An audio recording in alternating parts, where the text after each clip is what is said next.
Jadi ya siapapun yang dikader itu harus siap. Itu. Begitupun kalau orang luar yang jadi ketua, maka kader juga harus siap menerima. Karena itulah yang terbaik menurut DPP. DPP ya. Iya. Jadi kembali ke DPP semua. Kembali ke ya? DPP. Sama Iya. penentu orangnya gitu Iya. kan. Oh. Personnya. Kalau untuk anggota simpatisan dan itu berapa banyak di Okun Nasdem? Kalau Sekitar kira-kira berapa? kalau simpatisan kita merujuk ke hasil dari Pileg 2019. Terakhir kemarin. Ada 22.000 yang memilih Nasdem. Banyak. Jadi mungkin ya simpatisannya ada 22.000 untuk Nasdem itu sendiri. Benar-benar. Itu Kak Imam. Iya. Dari ranting terkecil ya? Ranting itu desa. Desa DPRT. ya? Oh. Itu dari ranting sampai ke DPC di kecamatan, DPD di kabupaten, DPW di provinsi, DPP di pusat. Itu Kak Imam. Artinya aku tetap solid gitu ya? Aku tetap solid. Di kondisi yang sulit gitu kan? Iya. Sebenarnya kalau dibilang sulit, enggak juga sih. Tapi mungkin masih perasaan berkabung. Iya. Iya. Kalau sulit tidak Kak Imam. Kita tetap berjalan. Walaupun ketua wafat. Terus ini asik nih kemarin nih. Sempat beberapa hari yang lalu gitu kan. Polemik terjadi di Oku. Iya. Terkait masalah penunjukan PJ nih. Walaupun PLH sudah ada gitu kan. Iya. Apakah mungkin dari Nasdem ada mungkin masukan ataupun usulan khusus untuk calon PJ di Oku nih? Kalau kita tidak ada usulan-usulan karena jelas bahwa ini wewenang dari gubernur dan Mendagri. Mendagri ya. Partai tidak bisa terlibat. Ada Permen nomor 1 2018 itu. Bahwa keputusan untuk PJ itu ada di gubernur dan Mendagri. Mutlak. Jadi ya? mutlak. Jadi kalau kita lihat gejolak yang terjadi kemarin, ya, kita juga bingung. Yang orang-orang yang mengatasnamakan masyarakat Oku. Benar. Nah, itu yang kita bingung. Kami sebagai partai sampai sekarang masih menunggu hasil dari apa yang diputuskan oleh gubernur dan Mendagri. Dan kita yakin yang namanya penunjukan PJ nanti itu adalah orang-orang terbaik yang dipilih oleh gubernur dan Mendagri. Jadi kita jangan a priori dulu. Belum sudah ribut KKN, nepotisme, ya, jadi korupsi, dinasti. Jadi yang namanya korupsi KKN itu harus ada pembuktian. Benar. Harus pembuktian bahwa benar nggak mereka ini korupsi, benar nggak mereka ada kolusi. Jadi kan harus ada pembuktian. Tapi belum sudah ngomong ada KKN, ada nepotisme, dinasti yang bagaimana? Benar. Dinasti ini sudah diputuskan tidak berlaku di 2017. Dinasti berlaku, politik. Iya. Benar. Kita bisa lihat anak Presiden Jokowi pun bisa mencalon sebagai wali kota. Sama mantunya masalah. Iya. Dan masyarakat Solo memilih Pak Gibran sebagai wali kota. Artinya proses demokrasi ini dilihat dari hasil.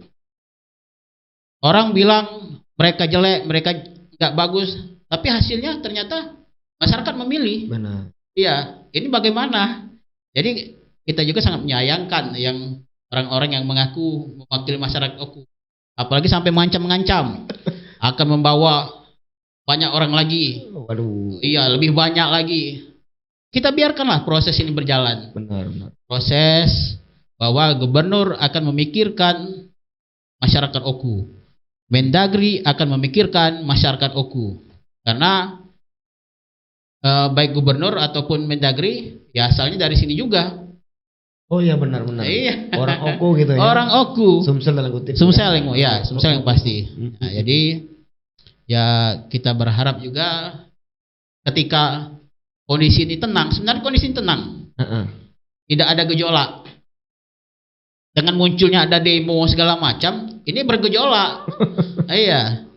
Ini yang kita sangat sayangkan terjadinya demo kemarin. Apalagi kami juga melihat ada beberapa organisasi yang ternyata mereka tidak mengakui menandatangan. Ada beberapa organisasi. Oh. Tidak saya sebutkan, tapi yang pasti ketuanya sudah menghubungi bahwa mereka tidak terlibat. Nah, ini yang jadi permasalahan. Jadi maaf dicatut gitu ya? Iya, nama mereka dicatut. Nah, ini tadi, ini yang kita kasihankan ketika kondisi tenang, damai, seolah-olah mencekam OKU ini. Dirusak oleh oknum-oknum. Ini sampai katanya ditunggangi nih. Ditunggangi. Kayak kuda. Itu memang oknum gitu ya? Saya pikir itu oknum. Bukan sekedar mengatasnamakan mungkin gitu ya? Iya, mereka mungkin ada kepentingan di balik ini. Mungkin ada yang mau dimajukan atau mau ditonjolkan, atau yang sudah disodorkan sama gubernur sama Mendagri kan? Kita tidak tahu. Kayaknya kita ini meraba-raba nih, apa sih maksud kawan-kawan ini dengan kondisi yang aman-aman tiba-tiba dibuat panas. Iya. Nah, itu Kak Imam. Ngomong-ngomong, para Mas sendiri tahu nggak siapa orangnya sih? Tahu tapi off the record. Oh gitu ya. Off the record. Ya, karena boleh kita pro dan kontra itu kan. Iya. Kita belum ada barangnya nih. Iya, barang belum ada. Udah dibutin gitu loh. Lagi pula ketika gubernur dan Mendagri menetapkan PJ, ini kenapa diributkan? Karena yang dipilih pasti orang-orang yang terbaik. Karena di situ ada kriteria-kriteria yang ada. Iya. Mereka yang jadi PJ itu adalah pejabat tinggi pertama. Terus mungkin pengalaman lain, ya, kurikulum VT-nya mungkin dibahas. Sebab yang diusulkan gubernur kan ada 3 orang nantinya. Kalau yang saya lihat, nah itu nanti Mendagri yang akan menetapkan. Nah, ini yang jadi permasalahan kita kan, ketika damai dibuat bergejolak, atau mungkin ya nggak tahu lah, mungkin ada titipan atau segala macam, nggak tahu saya. Itu Kak Imam. Saya lihat 3 orang, artinya udah pernah lihat Pak Rahmat? Kenapa? Yang calon PJ ini. Kapan saya lihat katanya ini? Ya enggak. Usulan gubernur 3 orang. Oh, 3 kalau orang. di aturan. 3 orang yang diusulkan ke Mendagri. Tapi siapa orangnya ini belum tahu nih. Bener nih. Karena sampai sekarang masih hawar-hawar ini, masih abu-abu gitu ya. Abu-abu, iya. Sekedar mungkin si Anu, si A, si C gitu kan. Tapi untuk kepastiannya nanti pas nanti sudah dilantik gitu ya. Iya. Iya. Masyarakat artinya aku nih damai, jadi jangan mudah terprovokasi gitu. Benar. Kan. Lagi kita baru saja pesta demokrasi, rujuk kembali yang selama ini mungkin beda pilihan, Pak Rahmat. Benar. Memang saya akui Pak Rahmat tidak semua orang pro gitu. Benar. Apalagi ini kan orang nomor 1 di OKU. Iya. Walaupun sebatas PJ gitu kan. Iya. Artinya perlu orang-orang yang orang profesional gitu kan. Benar. Orang yang punya niat untuk membangun OKU, jangan ada kepentingan di balik itu semua. Iya. Karena masyarakat itu berbangku pada beliau nantinya gitu kan. Iya, benar. Harapan itu ada di pundak PJ. Benar. Dan yang namanya PJ ini bukan bupati definitif. Artinya ketika ada kesalahan ataupun apapun itu bisa langsung diganti. Oh, bisa. Tidak serta-merta langsung sampai 2024 misal kan. Ada PJ-nya bukan ada masanya. Ketika ada kesalahan itu bisa diganti. Bukan seperti bupati atau wakil bupati definitif gitu ya? Harus ada putusan sidang, ingkrah segala macam kan. Tapi kalau PJ ketika ada permasalahan, pimpinan menganggap ini suatu masalah, pimpinan bisa menghentikan jabatan tersebut. Setiap waktu, setiap saat. Iya. Nah, berat. Karena Karena bukan definitif kan. Benar. Iya. Itu Kak Imam. Mungkin waktu berapa lama nih? Tahu Pak Rang? Kita nggak bisa memprediksi karena kita juga masih melihat kondisi Kak Johan. Oh. Karena misal PJ dilantik, sehari 2 hari Kak Johan dinyatakan bebas. Mau tidak mau PJ harus stop. Otomatis gitu ya? Otomatis berhenti. Karena ada bupati yang benar-benar sah, jadi dipilih oleh rakyat. yang akan muncul, Kak Johan kan. Iya. Ya. Jadi tidak bisa ditentukan waktu kalau PJ itu, kalau melihat dari kondisi yang di Oku. Iya. Ya. Terus kira-kira figur calon PJ Doku ini orang gimana? Selain dia itu birokrat itu kan murni, apa kira dari Partai Nasdem mungkin? Yang pasti yang namanya PJ itu birokrat murni. Murni ya? Murni, karena itu diangkat oleh gubernur dan mempunyai jabatan tinggi pratama. Iya. Itu diaturan kan. Jadi ya memang itulah ininya Kak Imam. Syarat-syaratnya untuk jadi PJ. Selain syarat itu mungkin ada apa namanya itu pesan khusus untuk PJ nantinya ataupun figur-figurnya gimana sih yang dibutuhkan UKU nantinya gitu? Kalau figur mungkin kami sebagai partai, kami berharap gubernur bisa menetapkan orang-orang yang mampu, orang-orang yang berpengalaman dalam memimpin. Karena Oku ini besar. Kalau mau coba-coba nanti dikhawatirkan malah hasilnya coba-coba. Hasilnya coba-coba. Nanti kacau. Jadi kita berharap ya gubernur bisa memilih orang-orang yang benar-benar diinginkan oleh masyarakat Oku. Yang paham dengan Oku. Suku dan ras bahasa Oku gitu ya. Benar, ya. Kalau putra daerah mungkin? Putra daerah ya tidak harus atau gimana? Sebenarnya tidak harus, tapi itu menjadi poin tersendiri. Ketika beliau menjadi PJ, ini lebih mudah mendekat ke masyarakat kalau putra daerah. Iya. Kalau orang kota bingung dia. Udah mau komunikasi gitu mau kan. Ke kampung-kampung bingung. Bahasa beda. Tapi kan mungkin ada pembantunya sebagai contoh mungkin kepala dinas bisa ngarahin mungkin kalau memang bukan wong luar, wong Oku gitu loh. Iya, ya bisa saja. Tapi harapan kita bahwa yang menjadi PJ ini adalah putra daerah. Daerah gitu. Iya, karena mereka yang bisa mengetahui daerahnya sendiri. Itu Kak Imam.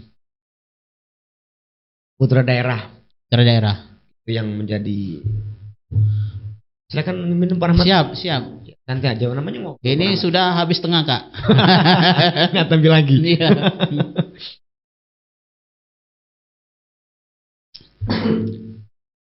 Nah terus kemarin sempat juga terjadi masalah pro dan kontra terkait PLH nih. Iya. Kira-kira Nasdem kemana sih arahnya? Ke pemerintah? Karena di beberapa anggota dewan itu kan wakil kita sempat terjadi kubu-kubu gitu kan pro dan kontra. Nah, Nasdem ini kemana arahnya gitu? Seperti yang saya bilang tadi bahwa PLH, PJ itu adalah hak daripada gubernur. Jadi Nasdem pasti berdiri di aturan. Iya, ketika aturan menetapkan bahwa PLH harus dari provinsi ataupun gubernur menetapkan PLH dari provinsi, kami harus siap dukung sebagai partai pro pemerintah. Jadi kita ini apa yang kita lakukan, kita jalani itu harus sesuai dengan aturan Kak Imam. Kalau aturannya nggak jelas, apalagi hanya sekedar dorongan-dorongan yang tanpa dasar. Benar. Tanpa memahami apa sih yang dilakukan. Nah ini yang kita khawatirkan. Memang kalau masalah ngomong, ya bisa semua orang ngomong, bisa menyampaikan pendapat. Benar. Tapi aturan yang harus dilihat. Jangan sampai apa yang kita inginkan menyalahi aturan yang ada. Atau menabrak gitu. Iya, menabrak aturan yang ada. Itu Kak Imam. Oh, artinya Nasdem sendiri pro sama pemerintah gitu kan? Pasti. Dan kutip tuh PLH sekarang kan? Pasti. Karena sempat kan kemarin 8 fraksi, 8 anggota dewan itu kan, yang sempat kontra gitu kan, menolak PLH ini masalahnya apa gitu kan? Iya. Sempat menghangat gitu kan? Tapi kalau saya lihat juga kemarin yang tangani juga ya Okta. Oh. Iya. Nasdem ikut tantangan nggak? Ayo. Tapi yang ini tidak, yang pasti kita tetap mendukung apa yang diputuskan oleh gubernur. Walaupun menandatangani. Walaupun menandatangani, yang menandatangani siap harus mundur kalaupun memang ini menyalahi aturan. Ini aturan tegas partai. Nah, mantap ini anggota dewan ini. Jadi kemarin dari Nasdem ngikut neken siap mundur. Tapi bukan. Nasdem ini terdiri dari beberapa 3 partai. Fraksi nasional Bintang Persatuan namanya. 3 dari Nasdem, 2 dari P3, 1 dari PBB. Nah, ini yang fraksi itu ya. Yang kemarin yang agak kecolongan kita kemarin. Kalau orang-orang kita tidak ada. Mengatasnamakan tadi. Kalau anggota dewan dari Partai Nasdem tidak ikut menandatangani. Iya, tidak ikut dalam menandatangani. Terus yang PBB sama itu tadi? Hah? PBB sama apa tadi satunya? PBB sama P3. Iya. Ikut tanda tangan. Mungkin di antara itu. Kita tidak menjudge. Oh gitu ya. Tapi yang pasti kita tahu kemarin bahwa ada yang melakukan penandatanganan tanpa konfirmasi dengan si Nasdem. Waduh. Luar biasa. Nah itu katanya mau ini kencangnya aura Oku ini Kak Imam. Memang Oku ini seksi Kak. Iya, ini dibuat-buat. Intinya. Oh dibuat-buat? Iya karena si tenang, aman, damai. Ini kisruh dibuat. Masyarakat tenang, tidak ada gejolak. Tapi dibuat seperti mencekam ini. Dan ya kita lihat sendiri PLH tetap berjalan sekarang. Karena PLH diangkat oleh gubernur ini sesuai dengan aturan.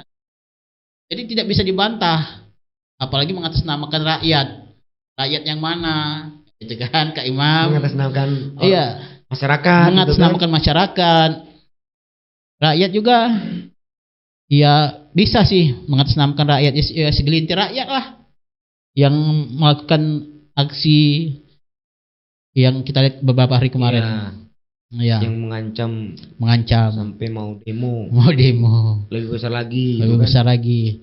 Kalau kami seperti yang kawan-kawan bilang juga kita lihat saja. Karena yang namanya aturan kalau dilawan itu berhadapannya bukan sama masyarakat tapi dengan kepolisian, anarkis dengan aparat. Iya, karena sifatnya sudah anarkis nantinya kan.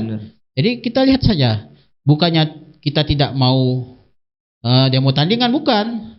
Karena rata-rata yang teman-teman di lingkungan kita ini orang demo semua. Dari dulu sukanya demo. Mantan aktivis itu ya. Kita nggak mau membuat keresahan di masyarakat. Atau demo tandingan gitu ya. Ya. Jadi kalaupun mereka ini anarkis, itu hadapi aparat. Iya. Aturan ini dipegang oleh aparat, bukan oleh orang-orang masyarakat.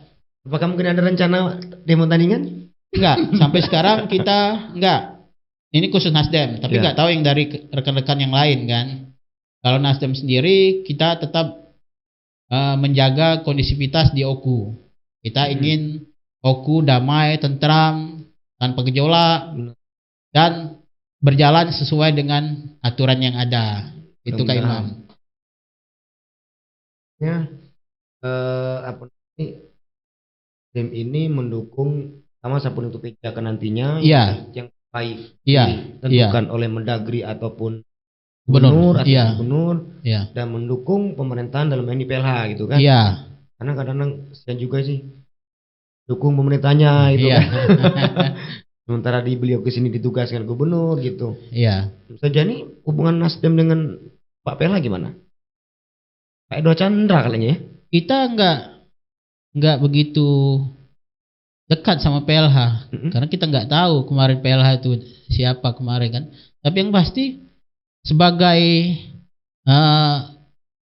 masyarakat yang taat aturan, kita menerima siapapun yang ditetapkan oleh bupati, oleh gubernur, kita menerima itu. Jadi kalau masalah hubungan ya mungkin tidak begitu dekat, tapi aturan yang mendekatkan kita.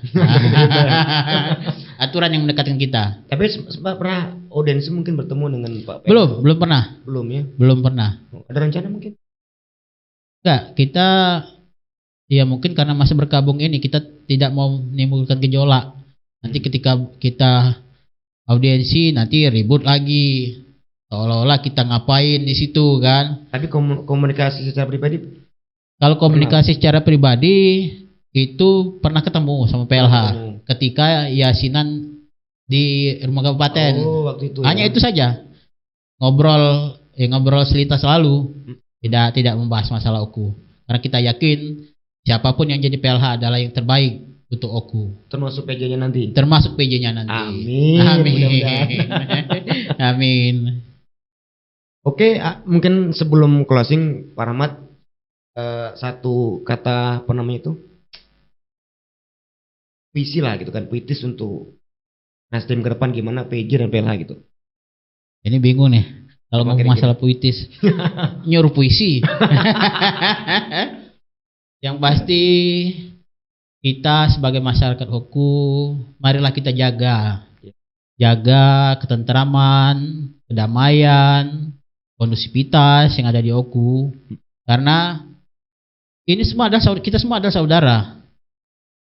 Ketika kita pilkada terpecah belah, habis pilkada kita harus bersatu kembali. Jangan sampai oleh beberapa oknum mengakibatkan kita ini jadi kacau. Kita harus fokus ke depan membangun Oku yang lebih baik. Mungkin itu.